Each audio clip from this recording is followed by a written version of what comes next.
बच्चों, आप लोगों का हमारे YouTube चैनल पर बहुत बहुत स्वागत है। हम आप लोगों के लिए 11वीं क्लास के इकोनॉमिक्स की जो स्टैटिक्स वाली बुक्स है उसका हम चैप्टर लेकर आए हैं, आंकड़ों का प्रस्तुतिकरण, पाठ्य और सारणीय प्रस्तुतिकरण। बच्चों, इस चैप्टर में जो पहले टॉपिक थे वो मैं पिछली वीडियो में करा चुका हूँ। अब इसमें जो बचे हुए टॉपिक हैं मैं वो कवर कराऊंगा। जैसे उद्देश्य के अनुसार सारणी, मतलब किस उद्देश्य के लिए हिसाब से वो सारणी बनाई जा रही है।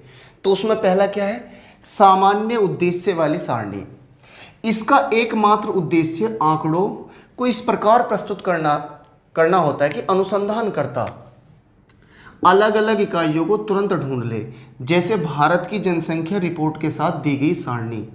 इसे हम संदर्भ सारणी भी कहते हैं। बच्चों, तुम इसके लिए ऐसा कुछ समझिएगा, जैसे जनसंख्या की पूरी रिपोर्ट दे रखी है, तो रिपोर्ट में जनसंख्या का आंकड़े हैं पूरे के पूरे। अब इतने सारे आंकड़े हम कैसे पता करें? तो उसमें जो पूरी बुकलेट में है ना, एक सारणी बनी हुई होती है। उसमें होता है कि उत्तर प्रदेश की जनसंख्या का जो डिटेल है वो इस जगह है, मध्य प्रदेश की इस जगह है, ठीक है। इसमें महिला साक्षरता इस जगह देखेगा, पुरुष साक्षरता इस जगह देखेगा, है ना। इस तरह की पूरी सारणी बनी रहती है। मतलब उसमें आप जो है अनुसंधान करने वाला जो है आराम से उन्हें ढूंढ सकता है। संदर्भ सारणी देखेगा, जैसे आप अपनी बुक में चैप्टर की शुरू में देखते हैं, पूरा का पूरा पूरे चैप्टरों के बारे में दे रखा था। चैप्टर 1 इस पेज से इस पेज तक, चैप्टर 2 इस पेज से इस पेज तक, चैप्टर 3 इस पेज से इस पेज तक, तो तुम आसानी से उन्हें निकाल लेते हो। ऐसा होता है ना बच्चों, आप चैप्टर की पहली वो देख के और बता देते हैं कि किस पेज पे चैप्टर है, आपको ढूंढना नहीं पड़ता पूरी बुक में। इसके अलावा बच्चों इससे जो है मतलब इतने सारे आंकड़े, भाई भारत में इतना बड़ा भारत देश है और इतने सारे आंकड़े हैं, और हर स्टेट के अपने अपने आंकड़े हैं जनसंख्या के हिसाब से।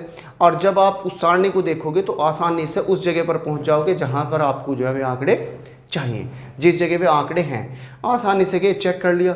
तो ऐसे आंकड़ों को हम क्या कहते हैं? सामान्य उद्देश्य वाली सारणी, या इन्हें संदर्भ सारणी भी कहते हैं। संदर्भ का मतलब है से रिलेटेड, मतलब उत्तर प्रदेश की जनसंख्या से रिलेटेड। तो आप जो चाहिए, पता चलता है कि आपको जो उत्तर प्रदेश में 14 वर्ष से कम उम्र के आयु के बच्चों की संख्या देखनी है, तो पेज पर शुरू में मिलेगा कि फला पेज पे है, आप पेज खोलिए देख लीजिएगा।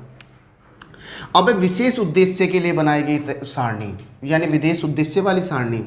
ये जो विदेश उद्देश्य वाली सारणी होती है, एक तो जो ये विशेष उद्देश्य के लिए तैयार की जाती है, और ये छोटी सारणी होती है, और इसे हम सारांश सारणी भी कह सकते हैं। कुछ इस तरीके से समझेंगे, जैसे हमने पूरी सारणी भारत सरकार के जो आंकड़े हैं जनसंख्या को उसे ले लिए, और हमने एक विशेष उद्देश्य के लिए, विशेष उद्देश्य क्या, भारत में शिक्षा को किस तरीके से बढ़ाया जाए, और कितने प्रतिशत लोग साक्षर हैं जो 14 वर्ष से या 16 वर्ष से या 18 वर्ष से कम के हैं। हमने उनकी तादाद ले ली, उत्तर प्रदेश में सारे पूरे भारत में, बिहार में, महाराष्ट्र में सबकी डिटेल ले ली, और उस डिटेल को लेने के बाद में हम एक एक करके सबकी डिटेल वो कर लेंगे। तो उसमें हम पूरा सारांश निकाल लेंगे कि भाई भारत में इतने आदमी हैं, इतने लोग हैं जो 18 वर्ष से कम की उम्र के हैं, इतने हैं 14 वर्ष से कम उम्र के, इनमें इतने जो हैं 10वीं पास हैं, इतने 12वीं पास है। तो ये एक विशेष उद्देश्य के लिए होती है, और ये छोटी होती है। एक तरीके से सारांश मान लीजिएगा, समरी मान लीजिएगा पूरे उसकी आंकड़ों की। ठीक है बच्चों, अब हम बात करेंगे मौलिकता के अनुसार सारणी। देखिए, ये तो उद्देश्य के अनुसार थी, ये है मौलिकता के हिसाब से। तो पहली है मौलिकता के हिसाब से सारणी, मौलिक तथा प्राथमिक सारणी। ये वैसे ही प्रस्तुत की जाती है जैसे उसे एकत्रित किया जाता है। जैसे आंकड़े इकट्ठे किए वैसे के वैसे मूल रूप से ही प्रस्तुत कर दिए जाते हैं। इन आंकड़ों के साथ कोई छेड़छाड़ नहीं की जाती, और जू के तू आंकड़े प्रस्तुत कर दिए जाते हैं। ऐसी सारणियों को हम मौलिक सारणी कहते हैं। जैसे हम स्कूल में गए, स्कूल से जाके हमने पता करा कि 12वीं में कितने बच्चे, उनके मार्क्स कितने हैं, उनकी डिटेल ली, और जैसे ली वैसे की वैसे ही पब्लिश कर दी। ठीक है। उसके अलावा व्युत्पन्न सारणी, जब आंकड़े अनुपात या प्रतिशत में प्रस्तुत किए जाते हैं। उसमें क्या होता है, जैसे हमने जो मौलिक सारणी थी, मौलिक सारणी को लिया या मौलिक आंकड़े लिए, उन आंकड़ों को हम क्या करेंगे, या तो उन्हें प्रतिशत में बदल देंगे, या उन्हें हम जो है अनुपात में बदल देंगे, रेशियो में बदल देंगे। अनुपात आप जानते हैं कि भाई जैसे एक किलो सूजी है, हलवा बनाना है और उस हलवे में हमें 1 किलो सूजी में कितना चीनी लगनी चाहिए, 2 किलो। तो इनका अनुपात क्या हुआ, 1:2, यानी 1 किलो सूजी और 2 किलो चीनी। ठीक है बच्चों, या 1 किलो सूजी 1 किलो चीनी, 1:1। ठीक है, इसी तरीके से जो व्युत्पन्न आंकड़े होते हैं या तो हम उन्हें अनुपात में दर्शाते हैं या फिर प्रतिशत में, यानी कि जो मौलिक आंकड़े हैं उन्हें मौलिक आंकड़ों को लेकर हम उन्हें या तो अनुपात में चेंज कर देते हैं बच्चों, या हम उन्हें प्रतिशत में चेंज कर देते हैं। बनावट के अनुसार सारणी। बच्चों, बनावट के अनुसार सारणी किस प्रकार की उसकी बनावट है, तो बनावट के आधार पर जो सारणी है, सरल या एक गुण वाली सारणी, सरल या एक गुण वाली सारणी, ऐसी सारणी जिसमें केवल किसी एक चीज की केवल एक ही विशेषता को सारणी में शो किया गया हो, दिखाया गया हो। कैसे भाई, कक्षा है, ये विद्यार्थियों की संख्या है, तो 11वीं के 200 बच्चे, 12वीं के 100 बच्चे और बीए में 80 बच्चे, केवल एक ही गुण दिखाया जा रहा है कि 11वीं 12वीं के बाद जो धीरे धीरे बच्चों की तादाद कम हो रही है, सिर्फ एक गुण दिखाया गया। ऐसी सारणी को हम सरल या एक गुणी सारणी कहते हैं। उसके अलावा बच्चों दूसरी सारणी है जटिल सारणी। जटिल वह सारणी है जो आंकड़ों के एक से अधिक गुण दिखाती है। जटिल सारणी कैसी होती है, जिसमें आंकड़ों के एक से ज्यादा गुण दिखाए जाते हैं, और ये कई प्रकार की होती है, जैसे दुगुणी, त्रिगुणी, चार गुणी। जो दुगुणी होती है उसमें 2 गुण दिखाए जाते हैं, जो त्रिगुणी होती है उसमें 3 गुण, और जो चतुर्गुणी होती है उसमें 4 गुण दिखाए जाते हैं। अब जो दुगुणी है, कैसे दुगुणी है, 11वीं में लड़के 120, लड़कियां 100, कुल योग 120। 12वीं जब आई तो लड़कों की तादाद 40 रहेगी और लड़कियों की 100 में से 60 रहेगी और कुल हो गए 100। इस तरीके से इसमें 2 गुणी आंकड़े हैं। अब हम बात करेंगे बच्चों त्रिगुणी की।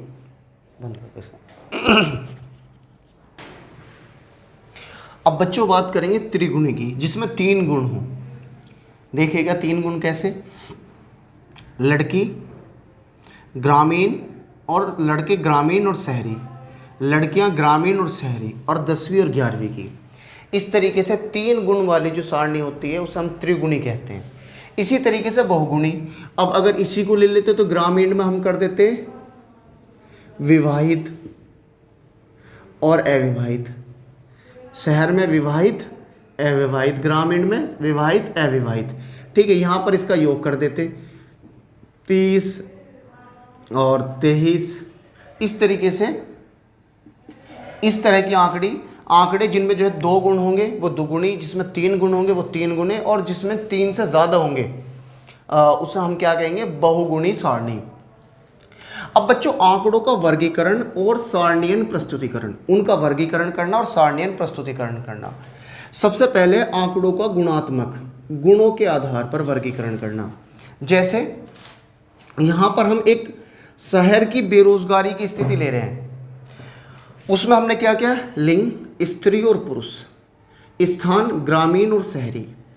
अब बच्चों जब हम स्त्री और पुरुषों का वो ले रहे हैं तो स्त्री जो है पर 100 पे ग्रामीण में 20 बेरोजगार हैं, शहरों में है 10, पुरुष 30 बेरोजगार हैं, और कुल कितने हैं गांव और शहरों में 20 बेरोजगार हैं। बच्चों मैंने यहाँ इनका अनुपात में लिखा है, बल्कि इनका योग तो 50 होता और इनका योग कितना होता 30, तो मैंने इसे क्या किया, इनको दोनों को हाफ कर दिया। ठीक है, यानी कि हम यूँ कह सकते हैं कि जो रेशो है वो 25/15, 5 पंजे 25 और 5 ते 15, 5:3 का हिसाब है शहर में और गांव में। समझ में आ गया होगा बच्चों आप लोगों के। तो इसे कहते हैं आंकड़ों का वर्गीकरण क्या है, सारणियन का प्रस्तुतिकरण में आंकड़ों का गुणात्मक, गुणों के आधार पर। जब हम किसी सारणी का जो वर्गीकरण है वो उसमें किसी गुण के आधार पर करते हैं तो हम उसे है ना गुणात्मक वर्गीकरण कहते हैं। दूसरा है आंकड़ों का मात्रात्मक वर्गीकरण, मात्राओं के हिसाब से। जैसे हमने यहाँ पर है ना CBSE के 10वीं क्लास के बच्चों का या 12वीं क्लास के बच्चों का एक आंकड़ा शो किया आपको मैथ सब्जेक्ट का। 20 से 30 अंक प्राप्त करने वाले 7, कितनी मात्रा है, 20 से 30 अंक प्राप्त करने वालों की कितनी मात्रा हुई 7, 30 से 40 वालों की 10 और 40 से 50 वालों की संख्या कितनी हुई 30। तो ऐसे जो आंकड़े होते हैं बच्चों, इन्हें हम मात्रात्मक आंकड़े कहते हैं। ठीक है, अब आंकड़ों का अस्थायी वर्गीकरण। बच्चों इस बात को तुम आसानी से याद रख पाएंगे जब कभी सालों में दे रखा हो। जैसे हमने फोन की बिक्री ली दिल्ली में, दिल्ली केंद्र शासित प्रदेश है, उसमें हमने आंकड़ों की ली। वर्ष 2015 में सेल फोन बिके 1 लाख, 2016 में 2.5 लाख बिके, 2017 में 3 लाख सेल फोन बिके। तो जहां अस्थायी वर्गीकरण हो तो उसमें वर्ष दिए होंगे और वर्षों से निकाला गया होगा। तो ऐसे आंकड़ों को क्या कहते हैं हम? अस्थायी आंकड़े या आंकड़ों का अस्थायी वर्गीकरण।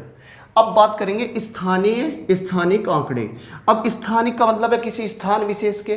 तो हमने एक आंकड़े बनाए अपने ही पास से कि भारत में अध्ययन करने वाले विदेशी लोगों की तादाद। यहाँ हमने देश लिख लिया, यहाँ लिख लिया विद्यार्थियों की संख्या।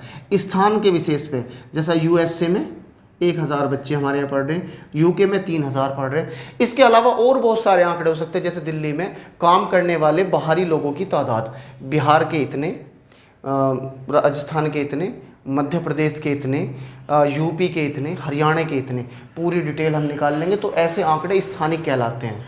समझ के बच्चों, जहाँ पर किसी स्थान को दिया गया होगा और स्थान के नाम को दिया गया होगा, और जहाँ अस्थायी वर्गीकरण किया गया होगा वो वर्ष दिए हुए होंगे, और जहाँ मात्रात्मक वर्गीकरण दिया होगा तो वो इस तरीके से दिया होगा, किसी भी मतलब हाइट दे दी जाए या कुछ और इस तरह का विशेष गुण दिया जाएगा।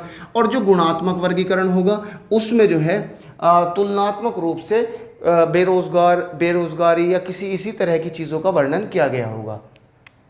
बच्चों अब सारणी प्रस्तुतिकरण के गुण की हम बात करेंगे। सबसे पहला गुण है सारणी जो है वो सरल और संक्षिप्त प्रस्तुतिकरण है। ठीक है, अब ये है हमारे पास आसानी से बता सकते हैं, देखते ही अमेरिका के कितने हैं 1000, यूके के कितने हैं 3000। ठीक है, दूसरा तुलनात्मक सुविधा, हम आसान से तुलना कर सकते हैं कि यूएसए के विद्यार्थी भारत में कम पढ़ते हैं और यूके के यानी इंग्लैंड के विद्यार्थी ज़्यादा पढ़ते हैं। समझ में आ गया ना, तो बड़ा आसान हो गया। फिर है सरल विश्लेषण, आसानी से विश्लेषण हो जाएगा। तो इसका मतलब ये भी सोच सकते हैं कि भाई इंग्लैंड, ऑस्ट्रेलिया, उसके अमेरिका के लोगों का भारत में स्टडी करने का इंटरेस्ट कम है, आसान नहीं विश्लेषण है। इंग्लैंड के लोगों के मुकाबले इंग्लैंड के लोगों का ज़्यादा इंटरेस्ट है भारत में स्टडी करने का। और ये मित गई है, सिर्फ कागज़ और समय की खर्चा होता है, बाकी कुछ नहीं होता, क्योंकि जिन्होंने पहले निकाल के रख रखा उन्हीं से हम अंदाज़ा लगा लेते हैं। बच्चों ये इसके गुण थे। तो बच्चों ये जो वीडियो था वो आंकड़ों का प्रस्तुतिकरण, पाठ्य एवं सारणीय प्रस्तुतिकरण। ठीक है बच्चों, वीडियो में अगर आपको कुछ और नया चाहिए आप लोग हमें सलाह दीजिएगा और हम आप लोगों के लिए वीडियो को और बेहतर बनाने की कोशिश करेंगे। वीडियो देखने के लिए आपका बहुत बहुत धन्यवाद।